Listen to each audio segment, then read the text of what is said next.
Hi ಸ್ನೇಹಿತರೆ, welcome back our job alerting Kannada YouTube ಚಾನಲ್ಗೆ. ಸ್ನೇಹಿತರೆ, 540 ಅರಣ್ಯ ಗಸ್ತು ಪಾಲಕ ಹುದ್ದೆಗಳಿಗೆ ಸಂಬಂಧಿಸಿದಂತೆ ಫಿಸಿಕಲ್ ಸ್ಟ್ಯಾಂಡರ್ಡ್ ಟೆಸ್ಟ್ ಏನೇನೆಲ್ಲ ಇರುತ್ತೆ, ಯಾವ ರೀತಿ ಸ್ಟ್ಯಾಂಡರ್ಡ್ ಟೆಸ್ಟನ್ನು ತೆಗೆದುಕೊಳ್ಳುತ್ತಾರೆ, ಹಾಗಿದ್ರೆ ಫಿಸಿಕಲ್ ಡೇಟ್ ಯಾವುದು ಎಂಬುದನ್ನು ಇವತ್ತಿನ ವಿಡಿಯೋದಲ್ಲಿ ಸಂಪೂರ್ಣ ಮಾಹಿತಿ ತಿಳಿಸ್ಕೊಡ್ತೀನಿ.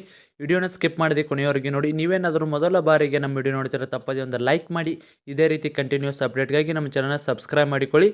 ಡೈಲಿ ಅಪ್ಡೇಟ್ಗಾಗಿ ಯಾವುದೇ ಹುದ್ದೆಗಳಿಗೆ ಸಂಬಂಧಿಸಿದಂತೆ ಡೈಲಿ ಅಪ್ಡೇಟ್ ಬೇಕಾಗಿತ್ತಂದ್ರೆ ನಿಮ್ಗೆ ನಮ್ಮ ಟೆಲಿಗ್ರಾಮ್ ಗ್ರೂಪಿಗೆ ಜಾಯ್ನ್ ಆಗಿ.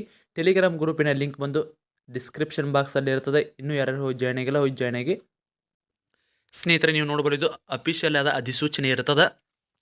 540 ಗಸ್ತು ಅರಣ್ಯ ಪಾಲಕ ಹುದ್ದೆಗಳಿಗೆ ಸಂಬಂಧಿಸಿದಂತೆ ನೋಟಿಫಿಕೇಶನ್ ನೋಡ್ಕೋಬೋದು. ನೀವು ಇಲ್ಲಿ 17/11/2023 ಆಗೈತಿ. ಅಂದ್ರೆ ಇನ್ನೊಂದು 2 ತಿಂಗಳಿಗೆ ನಿಮ್ಮದು ಬರೋಬ್ಬರಿ 1 ವರ್ಷ ಆಗುತ್ತದೆ ಇದು. ಸ್ನೇಹಿತರೆ, ನಿಮಗೆ ಈಗ ಆಲ್ರೆಡಿ ತಿಳಿದಿರುವಂತೆ ಇದಕ್ಕೆ ವಿದ್ಯಾರ್ಹತೆ ಕೇವಲ PUC ಆಗಿರಬೇಕು. PUCಗಳ ಅಂಕಗಳ ಆಧಾರದ ಮೇಲೆ ಇದನ್ನು ಫಿಸಿಕಲ್ ಸ್ಟ್ಯಾಂಡರ್ಡ್ ಟೆಸ್ಟನ್ನು ಕರೀತಾರೆ. ಅಂದರೆ 1:10 1:20. ಈಗ ಆಲ್ರೆಡಿ ಆಲ್ಮೋಸ್ಟ್ ಎಲ್ಲ ಡಿಸ್ಟ್ರಿಕ್ದು ಕೂಡ 1:20 ಲಿಸ್ಟನ್ನು ಬಿಟ್ಟಿದ್ದಾರೆ. ಇನ್ನು ಫಿಸಿಕಲ್ ತೆಗೆದುಕೊಳ್ಳೋದು ಒಂದೇ ಬಾಕಿ ಇದೆ. ಫಿಸಿಕಲ್ ಬಂದು ಆಗಸ್ಟ್ ಕೊನೆಯ ವಾರ ಅಥವಾ ಸೆಪ್ಟೆಂಬರ್ ಮೊದಲ ವಾರದಲ್ಲಿ ನಿಮ್ಮ ಫಿಸಿಕಲ್ ಸ್ಟ್ಯಾಂಡರ್ಡ್ ಟೆಸ್ಟನ್ನು ತಗೊಳ್ಳೋ ಸಾಧ್ಯತೆಗಳಿದಾವೆ. ಸ್ನೇಹಿತರೆ, ನೀವು ನೋಡ್ಕೋಬೋದು ಇಲ್ಲಿ ಇದಕ್ಕೆ PUC ಮತ್ತು ITI ಎರಡೂ ಇರಬೇಕು. ಎರಡೂ ಇದ್ದವರು ಕೂಡ ಅರ್ಜಿ ಸಲ್ಲಿಸಬಹುದಾಗಿರ್ತದೆ. ಆದರೆ ITIಯಲ್ಲಿ NIOS ಸರ್ಟಿಫಿಕೇಟನ್ನು ಹೊಂದಿದ ಅಭ್ಯರ್ಥಿಗಳಿಗೆ ಮಾತ್ರ 1:20ಗೆ ಆಯ್ಕೆಯಾದ ಅಭ್ಯರ್ಥಿಗಳನ್ನ ಲಿಸ್ಟ್ ಬಿಟ್ಟಿದ್ದಾರೆ. NIOS ಸರ್ಟಿಫಿಕೇಟನ್ನು ಅಟ್ಯಾಚ್ ಮಾಡದೆ ನೀವೇನಾದರೂ ಅಪ್ಲಿಕೇಶನ್ ಹಾಕಿದ್ರಂದ್ರೆ ನಿಮ್ಮನ್ನು ರಿಜೆಕ್ಟ್, ಅಂದರೆ ನಿಮ್ಮದು ಅಪ್ಲಿಕೇಶನ್ ಫಾರ್ಮನ್ನು ರಿಜೆಕ್ಟ್ ಮಾಡಿದ್ದಾರೆ, ನೀವು ಕೂಡ ರಿಜೆಕ್ಟ್ ಆಗಿರ್ತಾವೆ. ಇನ್ನು ಶಾರೀರಿಕ ಮಾನದಂಡ ಅಥವಾ ಫಿಸಿಕಲ್ ಸ್ಟ್ಯಾಂಡರ್ಡ್ ಟೆಸ್ಟನ್ನು ಏನೇನು ಇರಬೇಕಪ್ಪ ಅಂತ ನೋಡಿದ್ರೆ ಇದು ಪುರುಷ ಮತ್ತು ಮಹಿಳೆಯರಿಗೆ ಕೂಡ ನೋಡೋಣ ಏಕಕಾಲಕ್ಕೆ. ಸ್ನೇಹಿತರೆ, ಪುರುಷ ಅಭ್ಯರ್ಥಿಗಳಿಗೆ, ಎಲ್ಲ ಪ್ರವರ್ಗದ ಪುರುಷ ಅಭ್ಯರ್ಥಿಗಳಿಗೆ ಕನಿಷ್ಠ ಎತ್ತರ 163 ಸೆಂಟಿಮೀಟರ್ ಇರಬೇಕಾಗ್ತದೆ. ಇನ್ನು ಎದೆ ಸುತ್ತಳತೆ ಸಾಮಾನ್ಯ ಸ್ಥಿತಿಯಲ್ಲಿ 79 ಸೆಂಟಿಮೀಟರ್, ಎದೆಯನ್ನು 5 ಸೆಂಟಿಮೀಟರ್ಗಳ ಹಿಗ್ಗಿಸುವಿಕೆ ಇರ್ತದೆ ನಿಮ್ಗೆ. ಇನ್ನು ಅರಣ್ಯ ಬುಡಕಟ್ಟು ಪರಿಶಿಷ್ಟ ಪಂಗಡ ಅಭ್ಯರ್ಥಿಗಳಿಗೆ ಹೈಟ್ ಬಂದು 152 ಸೆಂಟಿಮೀಟ್ರ್. ಹಾಗೆ ಸಾಮಾನ್ಯ ಸ್ಥಿತಿಯಲ್ಲಿ ಎದೆ ಸುತ್ತಳತೆ 74 ಸೆಂಟಿಮೀಟ್ರ್. ಹಾಗೆ ಹಿಗ್ಗಿಸುವಿಕೆಂತರೂ ಇಬ್ಬರಿಗೆ ಸೇಮ್ ಇರ್ತದೆ. ಇನ್ನು ಮಹಿಳಾ ಅಭ್ಯರ್ಥಿಗಳಿಗೆ ನೋಡೋದಾದ್ರೆ ಕನಿಷ್ಠ ಎತ್ತರ 150 ಸೆಂಟಿಮೀಟ್ರ್, ಕನಿಷ್ಠ ತೂಕ 40 kg ಇರಬೇಕಾಗ್ತದೆ. ಆದರೆ ಪುರುಷರಿಗೆ ಯಾವುದೇ ರೀತಿಯ ತೂಕದ ಇದನ್ನು ಕೊಟ್ಟಿಲ್ಲ, ಆದರೆ ಮಿನಿಮಮ್ ಕೂಡ 50 kg ನೀವು ಇರಲೇಬೇಕಾಗ್ತದೆ. ಸ್ನೇಹಿತರೆ, ಹಾಗೆ ಅರಣ್ಯದಲ್ಲಿ ವಾಸವಿರುವ ಬುಡಕಟ್ಟು ಜನಾಂಗಕ್ಕೆ ಕನಿಷ್ಠ ಎತ್ತರ 145 ಸೆಂಟಿಮೀಟ್ರ್, ಹಾಗೆ ಕನಿಷ್ಠ ತೂಕ 38 ಸೆಂಟಿಮೀಟ್ರ್. ಇವರಿಗೆ ಯಾಕೆ ಇಷ್ಟು ಕನ್ಸೆಷನ್ ಕೊಡ್ತಾರಪ್ಪ ಅಂದ್ರೆ, ಅರಣ್ಯ ಬುಡಕಟ್ಟು ಜನಾಂಗದವರು ಹೈಟ್ನಲ್ಲಿ ತುಂಬ ಕಡಿಮೆ ಇರ್ತಾರೆ ಹಾಗೂ ಓದಿನಲ್ಲಿ ಕೂಡ ತುಂಬ ಹಿಂದಿರ್ತಾರೆ. ಅದಕ್ಕಾಗಿ ಅವರನ್ನು ಮೇಲೆತ್ತಲುವ ಕಾರಣಕ್ಕಾಗಿ ಸರ್ಕಾರವು, ನಮ್ಮ ಭಾರತ ಸರ್ಕಾರ ಆಗಿರ್ಬೋದು, ರಾಜ್ಯ ಸರ್ಕಾರ ಆಗಿರ್ಬೋದು, ಸಾಕಷ್ಟು ಮೀಸಲಾತಿಗಳನ್ನು ಕೊಟ್ಟು ಇವರನ್ನು ಸಬಲೀಕರಣಕ್ಕಾಗಿ ಸಾಕಷ್ಟು ಮೀಸಲಾತಿಯನ್ನು ಕೊಡ್ತಾ ಇದ್ದಾರೆ. ಇನ್ನು ಪುರುಷ ಮತ್ತು ತೃತೀಯ ಲಿಂಗಕ್ಕೆ ಅಭ್ಯರ್ಥಿಗಳಿಗೆ ಹಾಗೂ ಮಹಿಳಾ ಅಭ್ಯರ್ಥಿಗಳಿಗೆ ಅನ್ವಯವಾಗುವ ಮೇಲ್ಕಂಡ ಎಲ್ಲ ಶಾರೀರಿಕ ಮಾನದಂಡಗಳು ಮಹಿಳಾ ಮತ್ತು ತೃತೀಯ ಲಿಂಗಕ್ಕೆ ಅಭ್ಯರ್ಥಿಗಳಿಗೆ ಅನುಸರಿಸತಕ್ಕದ್ದು ಅಂತೇಳಿ ಕೊಟ್ಟಿದ್ದಾರೆ. ನಿಮಗೇನಾದರೂ ಈ ತೊಂದರೆಗಳು ಇದ್ದಲ್ಲಿ ನಿಮ್ಮನ್ನು ಫೇಲ್ ಮಾಡ್ತಾರಪ್ಪ ಅಂದ್ರೆ ಫಿಸಿಕಲಲ್ಲಿ ನೋಡ್ಕೋಬೋದು. ನೀವು ತಾಗುಮಂಡಿಗಳು ಇದ್ರೆ, ಬಾಗಿದ ಕಾಲುಗಳಿದ್ರೆ, ಚಪ್ಪಟೆ ಪಾದ ಇದ್ರೆ, ನರಊತ ಇರುವವರು, ನರಊತ ಅಂದ್ರೆ ಬ್ಯಾಕಲ್ಲಿ ನಿಮ್ದು ಜಾಸ್ತಿ ರನ್ನಿಂಗ್ ಮಾಡಿದಾಗ ಹಸಿರು ನರ ತಳಕ್ಕೆ ಬಿದ್ದಿರ್ತಾವೆ. ಇದ್ರ ಬಗ್ಗೆ ಸಂಪೂರ್ಣ ಮಾಹಿತಿ ಬೇಕಂದ್ರೆ ನಮ್ಮ ಪೊಲೀಸ್ ಇಲಾಖೆಯಲ್ಲಿ ನಡೆಸುವ ಮೆಡಿಕಲ್ ಸ್ಟ್ಯಾಂಡರ್ಡ್ ಟೆಸ್ಟ್ದು ನಮ್ಮ ಅಫಿಷಿಯಲ್ ಆಗಿ ನಮ್ಮ ಚಾನಲಲ್ಲಿ ವಿಡಿಯೋದ ಡಿಸ್ಕ್ರಿಪ್ಷನ್ ಬಾಕ್ಸಲ್ಲಿ ಹಾಕಿದ್ದೀನಿ. ನಿಮಗೆ ಅವರಿಗೆ ಬಂದು ಎಲ್ಲ ಕೂಡ ಸೇಮ್ ಇರುತ್ತೆ. ಆದರೆ ಹೈಟಲ್ಲಿ ಮಾತ್ರ ಕನ್ಸೆಷನ್ ಇರುತ್ತೆ. ಹಾಗೆ ಮೆಡಿಕಲ್ ಮಾತ್ರ ಇಬ್ಬರಿಗೂ ಕೂಡ ಸೇಮ್ ಇರ್ತದೆ. ಅರಣ್ಯ ಇಲಾಖೆ ನಡೆಸೋದು ಮತ್ತು ಪೊಲೀಸ್ ಇಲಾಖೆ ನಡೆಸೋದು. ಯಾರೇನೋ ವಿಡಿಯೋ ನೋಡಿಲ್ಲ ಅಂದರೆ ಕೆಳಗಡೆ ಇದೆ, ಹೋಗಿ ಲಿಂಕ್ ಇದೆ, ಕೆಳಗಡೆ ಹೋಗಿ ನೋಡ್ಬೋದು. ಮಾತನಾಡಲು ಮತ್ತು ಕೇಳುವ ಸಾಮರ್ಥ್ಯದಲ್ಲಿ ತೊಡಕಿದ್ರೆ ನಿಮ್ಮನ್ನು ಫೇಲ್ ಮಾಡ್ತಾರೆ. ಪುರುಷ ಅಭ್ಯರ್ಥಿಗಳಿಗೆ ಅಂಡಾಯು ಅಂದ್ರೆ ಬಾಲ್ಸ್ಗಳನ್ನು ಚೆಕ್ ಮಾಡ್ತಾರೆ. ಅದ್ರ ಜೊತೆ ದೃಷ್ಟಿ ಇರೋರು ಕೊಡುತನ ಇದ್ದರೆ ಅಲ್ಲಿ ಕೂಡ ನಿಮ್ಮನ್ನು ಫೇಲ್ ಮಾಡೋ ಚಾನ್ಸ್ ಇರ್ತದೆ. ಸ್ನೇಹಿತರೆ, ಈ ಮೆಡಿಕಲ್ ಟೆಸ್ಟಿಗೆ ಸಂಬಂಧಿಸಿದಂತೆ ಒಂದು ಸಪ್ರೇಟ್ ಆದ ವಿಡಿಯೋ ಮಾಡ್ತೀನಿ. ಯಾರ್ಯಾರಿಗಾದರೂ ಬೇಕಾಗಿತ್ತಪ್ಪ ಅಂದ್ರೆ, ನಮ್ಮ ಅರಣ್ಯ ಇಲಾಖೆದ್ದೇ ನಮಗೆ ಮೆಡಿಕಲ್ ಟೆಸ್ಟಿಂದ ವಿಡಿಯೋ ಬೇಕಾಗಿತ್ತಪ್ಪ ಅಂದ್ರೆ ಕಮೆಂಟ್ ಮೂಲಕ ತಿಳಿಸಿ, ಆದಷ್ಟು ಬೇಗ ಅದರದ್ದು ವಿಡಿಯೋ ಮಾಡಿ ಹಾಕ್ತೀನಿ. ಸ್ನೇಹಿತರಿನ ಪುರುಷ ಮತ್ತು ಮಹಿಳಾ ಅಭ್ಯರ್ಥಿಗಳಿಗೆ ರನ್ನಿಂಗ್ ಏನಿರುತ್ತೆ ನೋಡೋದಾದ್ರೆ, ಪುರುಷ ಅಭ್ಯರ್ಥಿಗಳಿಗೆ 1600 ಮೀಟರ್ ರನ್ನಿಂಗ್ ಇರುತ್ತೆ. ಇಲ್ಲಿ ನೋಡ್ಕೋಬೋದು ನೀವು, ಪುರುಷ ಅಭ್ಯರ್ಥಿಗಳು 1600 ಮೀಟರ್ ರನ್ನಿಂಗ್ 7 ನಿಮಿಷದ ಕಾಲಾವಧಿಯೊಳಗೆ ಸಲೀಸಾಗಿ ಕೂಡ ಓಡ್ಬೋದು. ಆದರೆ ನೀವೇನು ಓಡ್ಬೋದು ಅಂತೇಳಿ ಫಿಸಿಕಲಲ್ಲಿ ಪ್ರಾಕ್ಟೀಸ್ ಮಾಡಿದೆ ರನ್ನಿಂಗಲ್ಲಿ ಓಡಕ್ಕೆ ಹೋದ್ರೆ ಕೇವಲ 2 ರೌಂಡ್ ಸರಿಯಾಗಿ ಓಡ್ತೀರಿ, 3ನೇ ರೌಂಡಿಗೆ ಹೋಗಿ ಮಕ್ಕೊಂಡ್ಬಿಡ್ತೀರಿ. ಪ್ರಾಕ್ಟೀಸ್ ಮಾಡಿರಿ, practice make A man perfect ಅಂತಾರಲ್ಲ, ನೀವು ಏನೋ ಪ್ರಾಕ್ಟೀಸ್ ಮಾಡ್ಕೊಂಡು ಹೋಗಿದ್ದನ್ನು ಸಲೀಸಾಗಿ ಆರಾಮಾಗಿ ನೀವು ಇದನ್ನು 7 ನಿಮಿಷದಲ್ಲಿ 1600 ಮೀಟರನ್ನು ಕವರ್ ಮಾಡ್ಕೋಬೋದು. ಇನ್ನು ಮಹಿಳಾ ಅಭ್ಯರ್ಥಿ ಮತ್ತು ಮಾಜಿ ಸೈನಿಕ ಅಭ್ಯರ್ಥಿಗಳಿಗೆ 1000 ಮೀಟರ್ ಅಂದ್ರೆ 1 ಕಿಲೋಮೀಟರ್ ರನ್ನಿಂಗ್ ಇರ್ತದೆ. ಅದು 6 ನಿಮಿಷಗಳ ಕಾಲ ಅವಕಾಶನ ಕೊಟ್ಟಿರ್ತಾರೆ.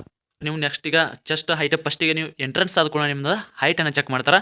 ಮೊದಲಿಗೆ ಫಸ್ಟಿಗೆ ಹೋಗ್ಕೊಂಡು ಆಧಾರ್ ಕಾರ್ಡ್ ನಂಬರ್ ಹಾಕಿ ನಿಮ್ಮ ತಮ್ಮ ಚೆಕ್ ಮಾಡಿ ನಿಮ್ಮ ಅಪ್ಲಿಕೇಶನ್ ಫಾರ್ಮ್ ಅಥವಾ ಅಡ್ಮಿಟ್ ಕಾರ್ಡನ್ನು ನೋಡಿಕೊಂಡು ತದನಂತರದಲ್ಲಿ ನಿಮ್ಮನ್ನ ಒಳಗಡೆ ಕಳಿಸ್ತಾರೆ. ಒಳಗಡೆ ಕಳಿಸಿದಾಗ ಹೈಟನ್ನು ಚೆಕ್ ಮಾಡ್ತಾರೆ. ಹೈಟ್ ಆದ ನಂತರ ಚೆಸ್ಟ್ ಇರ್ತದೆ. ನೀವು ಹೈಟಲ್ಲಿ ಏನಾರು ಫೇಲ್ ಆದ್ರೆ ಸೀದಾ ಮನೆಗೆ ಬರೋದು.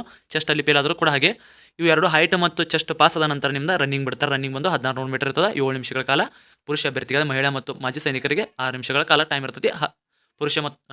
ಮಹಿಳಾ ಅಭ್ಯರ್ಥಿ ಹಾಗೂ ಮಾಜಿ ಸೈನಿಕರಿಗೆ 1 ಕಿಲೋಮೀಟರ್ ರನ್ನಿಂಗ್ ಇರ್ತದೆ. 1600 ಮೀಟರ್ದಾಗ ನೀವು ಪಾಸ್ ಆದ್ರಪ್ಪ ಅಂದ್ರೆ ನೆಕ್ಸ್ಟ್ ಬಂದು ನಿಮಗೆ 100 ಮೀಟರ್ ಓಟ ಇರ್ತದೆ. ಅದು 15 ಸೆಕೆಂಡ್ದಾಗ ನೀವು ಓಡ್ಬೇಕು.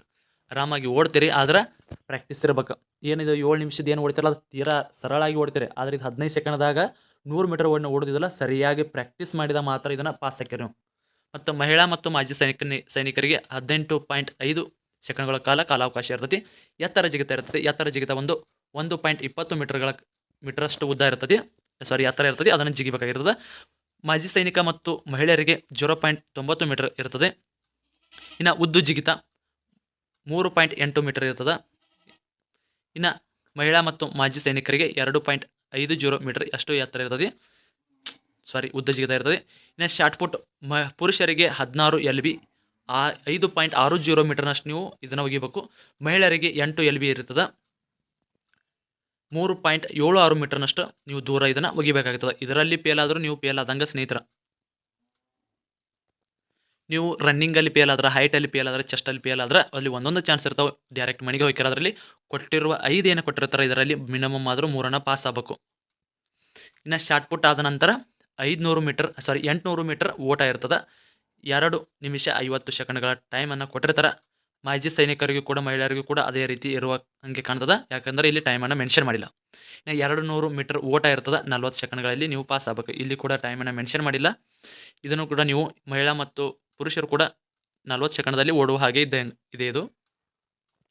ಸ್ನೇಹಿತರೆ, ಈ ಕೊಟ್ಟಿರುವ 5ರಲ್ಲಿ 3 ನೀವು ಪಾಸ್ ಆಗಲೇಬೇಕು.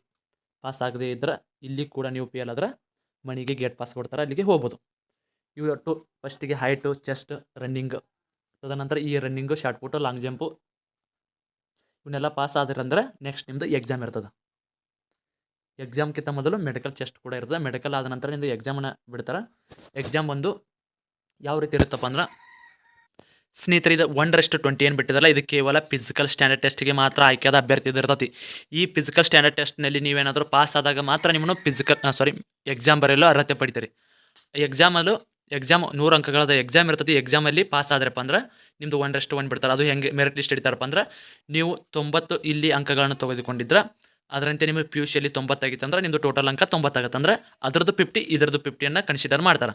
ನೀವು ಟೋಟಲ್ ಆಗಿ ಅಲ್ಲಿ 60 ಇಲ್ಲಿ ಕೂಡ 60 ಅಂದರೆ ಎಕ್ಸಾಮಲ್ಲಿ 60 ಅಂದ್ರೆ ನಿಮ್ಮದು ಟೋಟಲ್ ಒಂದು 60 ಆಗ್ತದೆ. ಸ್ನೇಹಿತರೆ, ಇದಕ್ಕೆ ಸಂಬಂಧಿಸಿದಂತೆ ನಿಮಗೇನಾದರೂ ವಿಡಿಯೋ ಬೇಕಾಗಿತ್ತಮ್ಮ ಫಿಸಿಕಲ್ ಮತ್ತು ಮೆಡಿಕಲ್ಗೆ ಸಂಬಂಧಿಸಿದಂತೆ ಕಮೆಂಟ್ ಮೂಲಕ ತಿಳಿಸಿ. ಆದಷ್ಟು ಬೇಗ ವಿಡಿಯೋ ಕೂಡ ಅಪ್ಲೋಡ್ ಮಾಡ್ತೀವಿ. ಸ್ನೇಹಿತರೆ, ಈ ವಿಡಿಯೋಗೆ ಸಂಬಂಧಿಸಿದಂತೆ ಏನಾದರೂ ಡೌಟ್ ಇದ್ದರೆ ಕಮೆಂಟ್ ಮೂಲಕ ತಿಳಿಸಿ.